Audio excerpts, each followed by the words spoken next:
Bienvenue sur Business News BNN, la chaîne qui te tient informé de l'actualité des entreprises.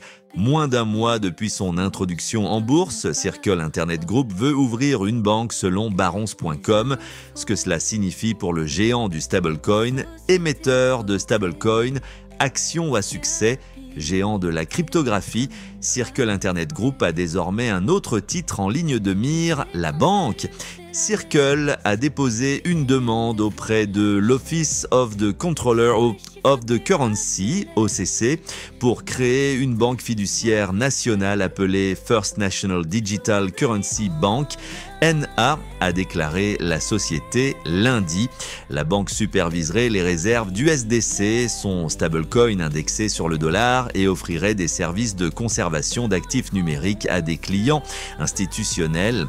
La société a décrit la demande comme un effort pour s'aligner sur le Genius Act, un projet de loi avancé par le Sénat en juin qui exigerait que les émetteurs de stablecoins détiennent des réserves d'actifs sûrs et liquides comme des liquidités ou des bons du Trésor.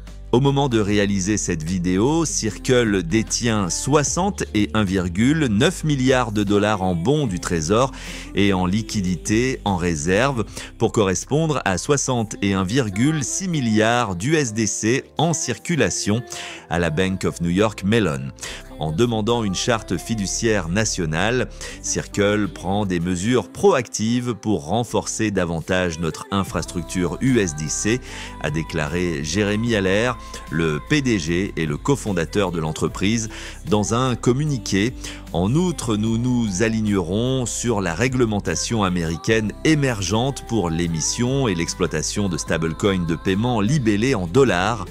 La société a indiqué que la banque détiendrait également des actifs numériques pour des affiliés institutionnels, mais un porte-parole a confirmé à Barron's que l'institution ne servirait pas les consommateurs individuels. Les banques fiduciaires nationales typiques n'acceptent pas de dépôt et ne proposent pas de prêt selon l'OCC. Au moment de tourner la vidéo, l'action de Circle n'a connu que 2 séances boursières avec une variation de moins de 7% dans un sens ou dans l'autre depuis son introduction en bourse le 5 juin. Abonne-toi, commente, dis-moi ce que tu en penses. Ma passion, c'est de t'informer.